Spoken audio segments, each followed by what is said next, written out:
مصر کا ایک عالم تھا، اس کا نام تھا خلیفہ راشد، وہ رہتا تھا لاس اینجلس میں۔ اس نے قرآن کو کمپیوٹر پہ چڑھا دیا اور اس پہ اپنی تحقیق کرنے لگا۔ چلتے چلتے چلتے 20 برس کے بعد اس پر ایک نقطہ کھلا کہ یہ سارا قرآن 19 کے ہندسے کے ساتھ بندھا ہوا ہے۔ سارا قرآن 6000 سے اوپر 234 آیات یہ 19 کے ہندسے کے ساتھ بندھی ہوئی ہے۔ مثال کے طور پر بسم اللہ الرحمن الرحیم، اس کے 19 حرف ہیں۔ اقرأ بسم ربک الذی خلق، یہ پہلی وحی آئی، اس کے 19 الفاظ جو پہلی وحی آئی۔ علم الانسان ما لم یعلم، اس کے 19 الفاظ۔ پہلی سورت جو اتری یہ والناس سے پیچھے چلنا شروع کرو تو یہ 19 نمبر سورت بنتی ہے۔ قرآن کی 114 صورتیں ہیں جو 19 پہ تقسیم ہو جاتی ہیں۔ یہ ایک میں نے آپ کو چھوٹی سی مثال دی۔ اس طرح سارا قرآن 19 کے ہندسے کے ساتھ چلتا ہے۔ 1998 میں ہماری جماعت تھی امریکہ، تو ایک کراچی کا نوجوان تھا پی ایچ ڈی فزکس۔ تو جیسے یہاں کیمبرج یونیورسٹی ہے، آکسفورڈ یونیورسٹی ہے، وہاں ویل ایک یونیورسٹی ہے بڑی مشہور، وہاں ایک سیمینار تھا عیسائیت پر، تو اس میں کچھ 400 پی ایچ ڈی جمع تھے۔ جو پروفیسر تھا وہ عیسائیت کا پرچار کرنے والا، وہ خود بھی پی ایچ ڈی تھا۔ تو تقریر کے بعد اس نے سوال جواب کا سیشن رکھا ہوئے، کوئی سوال تو اس نوجوان نے کھڑے ہو کر کہا تمہارا یہ دعویٰ کہ خدا 3 ہیں یہ غلط ہے، اس کائنات میں 3 نہیں ہو سکتے، ایک ہی ہے۔ وہ ایسا ایک ہے کہ اس کا شریک ہی کوئی نہیں، کسی سے کام لیتا ہی نہیں، کوئی ہماری طرح کمزور تھوڑا ہے تو یہ کر دے تو وہ کر دے، تو اکیلا سارے کام۔ یدبر الامر من السماء الى الارض۔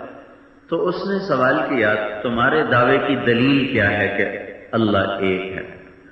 انہوں نے کہا یہ میرا قرآن ہے، یہ کہتا ہے اللہ ایک ہے۔ اس نے کہا اس کے کتاب اللہ ہونے کی دلیل کیا ہے کہ یہ اللہ کی کتاب ہے؟ اس نے کہا تمہارے پاس سپر کمپیوٹر ہے۔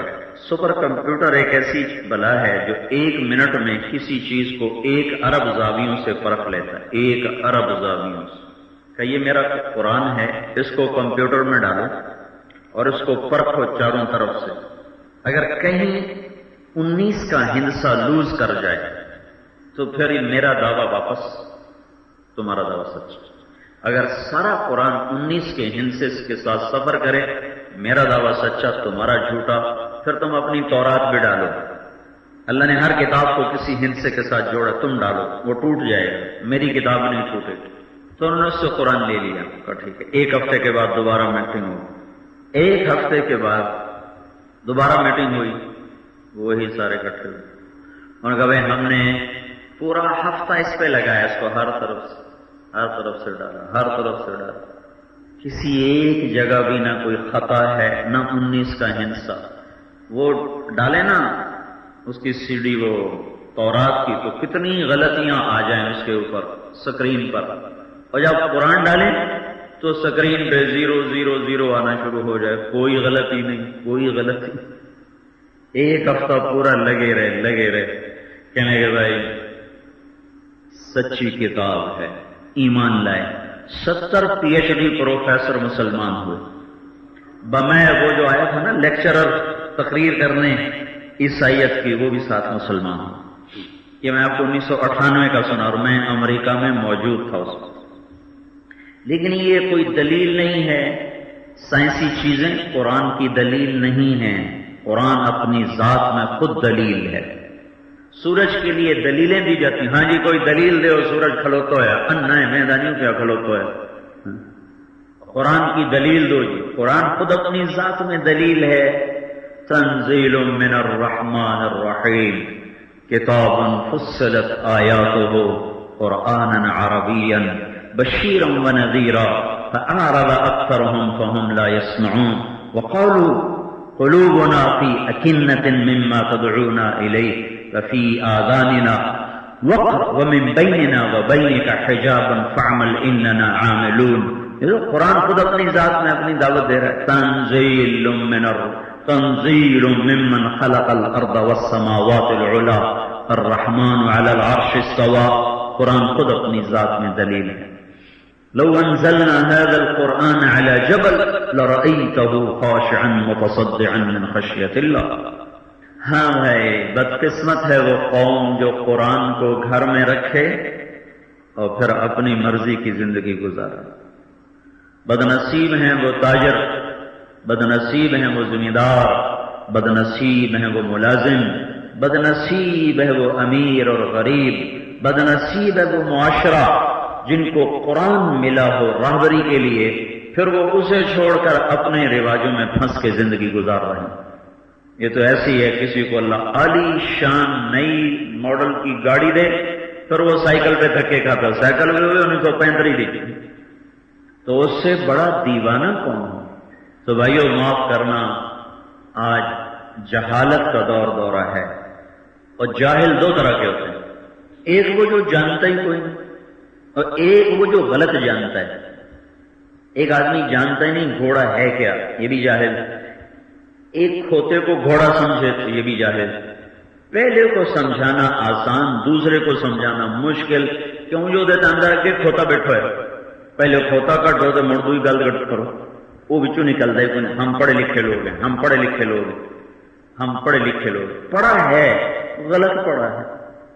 کیمسٹری پڑھ کے فزکس پہ تبصرہ کوئی نہیں کرتا، فزکس پڑھ کے بایولوجی پہ تبصرہ کوئی نہیں کرتا، بایولوجی پڑھ کے فزیالوجی پہ تبصرہ کوئی نہیں کرتا، ریاضی پڑھ کے ادبیات پہ، ریاضی خشک مضمون، ادبیات لطیف مضمون، ریاضی پڑھ کے ادب پر کوئی تبصرہ نہیں کرتا۔ قرآن ہی ایک ایسا مظلوم ہے کہ اس پر ہی سارا جہان تبصرے کرنے کے لیے، تو یہ تو اللہ کا شکر ہے کہ اللہ کا پہرا ہے اس کے اوپر، اس کے الفاظ کی حفاظت اللہ نے اپنے ذمے لی۔ اچھا، الفاظ موجود ہوں اور مطلب بدل جائے، یہ بھی تحریف ہے۔ ایک تحریف لفظی ہے، ایک تحریف معنوی ہے۔ الفاظ موجود، مطلب بدل دیا، تو اللہ نے اس کی حفاظت کا بھی ذمہ لیا کہ نہیں، نہ اس کا کوئی لفظ بدل سکے گا، نہ اس کی کوئی معنی بدل سکے گا۔ وہ کیسے؟ اِنَّا نَحْنُ نَزَّلْنَا الذِّكْرَ، الف لام کے ساتھ ہے، الف لام کے ساتھ۔ قد انزل اللہ الیکم ذکر، وہاں بغیر الف لام کے ہے، وہاں بغیر الف لام کے ہے۔ صاد والقرآن والذکر، والذکر یہاں پھر الف لام کے ساتھ ہے۔ ہم نے اتارا الذکر، الف لام زال کا فرا۔ تو الف لام کے لگ جانے کا مطلب یہ ہے کہ اس کے لفظ کی حفاظت بھی تمہارے رب کے ذمے، اور اس کے معانی کی حفاظت بھی تمہارے اللہ کے ذمے۔ تو اللہ تعالیٰ جب تک سورج مغرب سے نہیں نکلتا، ایک طبقہ ایسا لاتا رہے گا جو قرآن کے الفاظ کی حفاظت کرے گا، وہ امت کے محسن ہیں۔ ایک طبقہ ہوگا جو معانی کی حفاظت کرے گا، وہ بھی امت کے محسن ہیں، اور ان معانی کے مطابق زندگی گزارے گا، وہ ساری دنیا کے کفر پر حجت اور دلیل ہیں کہ ہر دور میں اللہ کے نبی نے فرمایا لا تزال طائفۃ من امتی ظاہرین علی الحق، قیامت تک میری امت کا ایک طبقہ وہ دین حق پر قائم رہے گا، کبھی دائیں بائیں نہیں ہو سکتا۔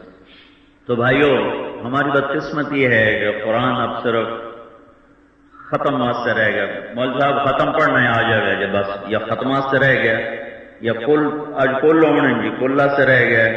دو چار صورتیں مولوی صاحب پڑھی، ابو کسے چھولے رکھے، کسے کڑاکے رکھے، کسے کیلے رکھے، کسے قربانیاں رکھیاں، پچھوں ماں پہ موئے ہویا، پتر سگریٹ پینے بیٹھے تو مولوی چودے لگے بیٹھے قرآن پڑھنتے۔ اب صرف قرآن اس لیے رہ گیا، اس سے رہبری لینے والا طبقہ وہ بہت تھوڑا رہ گیا، 100 میں ایک بھی نہیں، لاکھوں میں ایک بھی نہیں، لیکن ہیں، کیونکہ اللہ نے حفاظت کا وعدہ کیا تو ہے، قیامت تک رہے گا، جب تک سورج مغرب سے نہیں نکلتا رہے گا۔ سورج مغرب سے نکلے گا پھر ویسے ہی اللہ قرآن بھی اٹھا لے گا، مسلمانوں کو بھی اٹھا لے گا، سارے ہی مر جائیں گے، تو صرف کافر رہ جائیں گے، پھر اللہ ان پہ قیامت کو قائم فرمائے گا۔ قیامت کا دن مسلمان نہیں دیکھے گا، صرف کافر دیکھے گا۔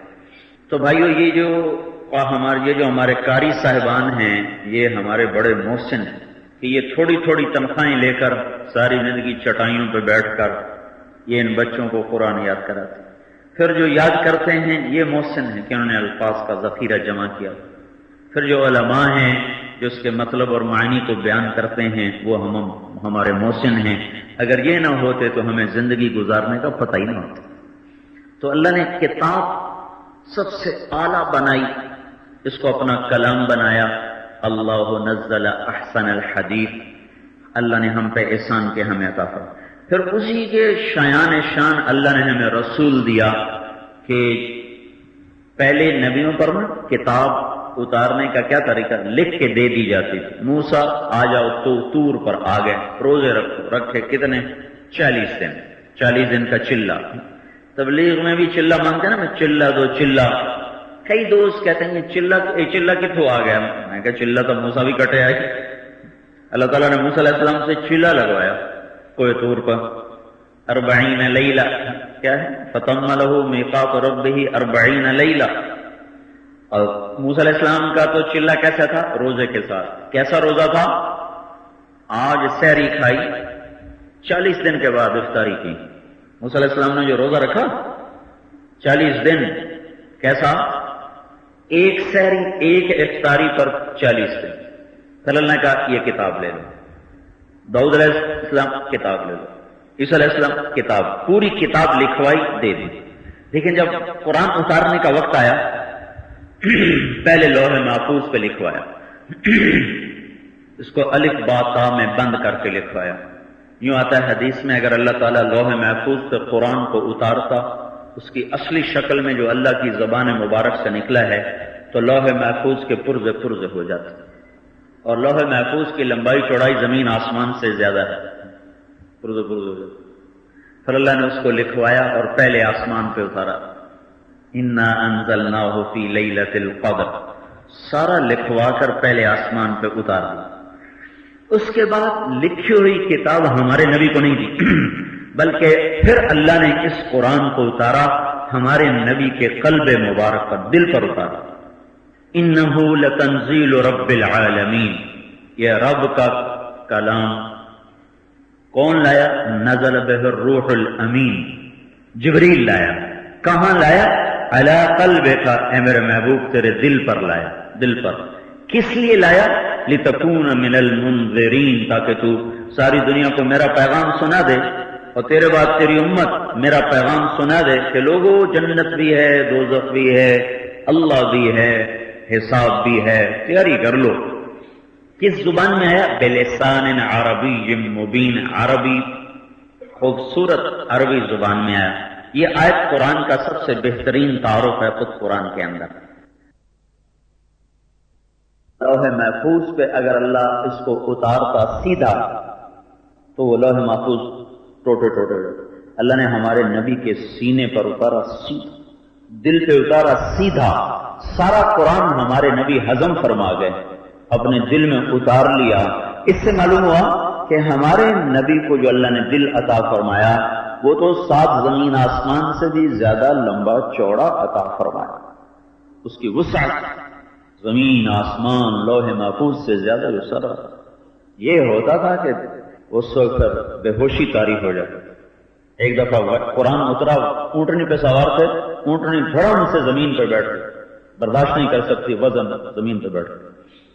تو اللہ تعالیٰ نے اس قرآن کے مناسب رسول دیا جس کو سارے نبیوں کا سردار بنایا، جس کو وجود میں ابو ہریرہ نے ایک دن اللہ ہمارے نبی سے پوچھا، یا رسول اللہ آپ کو نبوت کب ملی؟ ہمارے نبی جب آپ کو نبوت کے اعلان کرنے کا حکم دیا گیا کہ اٹھو جاؤ لوگوں کو بتاؤ میں اللہ کا نبی ہوں، اس وقت آپ کی عمر تھی 40 سال 6 مہینے اور 8 دن. 40 سال 6 مہینے 8 دن، 17 رمضان المبارک. یہ اس کا جواب تھا. اگر آپ کہتے نا ابو ہریرہ کے ہاں یا رسول اللہ آپ کب نبی بنے تھے تو آپ اوپر کی کسر چھوڑ دیتے، ہاں بھائی 40 سال کی عمر میں بن گیا تھا، اللہ نے کہہ دیا تھا جاؤ. لیکن ہمارے نبی نے کیا جواب دیا؟ آپ نے فرمایا کنت نبیا وان آدم بین الروح والجسد، ابھی آدم علیہ السلام کا پتلا شروع بھی نہیں ہوا تھا اور اللہ مجھے نبی بنا چکا تھا. آدم علیہ السلام کب پیدا ہوئے؟ یہ تو چند دنوں کی بات ہے، چند ہزار سال کی بات ہے۔ زمین آسمان کب پیدا ہوئے؟ اللہ تعالیٰ نے سورت طٰہٰ اور سورت یاسین کو زمین آسمان کی پیدائش سے 1000 سال پہلے تلاوت کیا۔ زمین آسمان کب بنائے گئے اس کی کوئی ہمارے پاس سند کوئی نہیں، نہ حدیث میں، نہ قرآن میں، نہ تاریخ میں۔ آج کی سائنس اس کی ایک سند دیتی ہے، آج کی سائنس، چونکہ اس میں کوئی شریعت کے خلاف چیز کوئی نہیں ہے تو ہم اس کو مانتے ہیں کہ ایک دھماکہ ہوا جس سے یہ جہان بنا۔ وہ دھماکہ کب ہوا؟ وہ آج سے 15 ارب سال پہلے ہوا۔ آج سے کوئی 15 ارب سال پہلے ایک دھماکہ ہوا، زیرو پھٹا اور اس سے کائنات بننا شروع ہوئی۔ اس دھماکے سے 1000 سال پہلے اللہ تعالیٰ نے کہا یاسین والقرآن الحکیم انک لمن المرسلین، مجھے قسم ہے قرآن حکیم کی، اے میرے محبوب تو میرا رسول ہے۔ تو کاف کا جو لفظ ہے نا، انکا، کاف کا لفظ عربی میں آتا ہے سامنے موجود۔ یہ مولوی شوکت سامنے بیٹھا، اب میں یہ نہیں کہوں گا وہ، میں کہوں گا آپ، میں کہوں گا تم، میں کہوں گا تو۔ جب یہ غیر حاضر ہوں تو میں کہوں گا وہ، جب حاضر نہیں کہوں گا آپ